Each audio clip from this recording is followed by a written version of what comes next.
যদি সব সাগরের জল কালি হতো,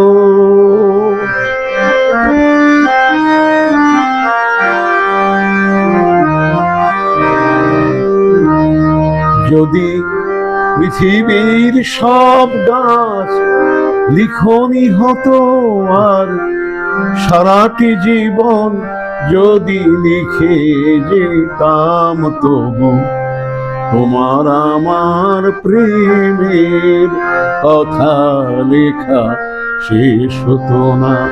যদি সব সাগরের জল কালি হতো।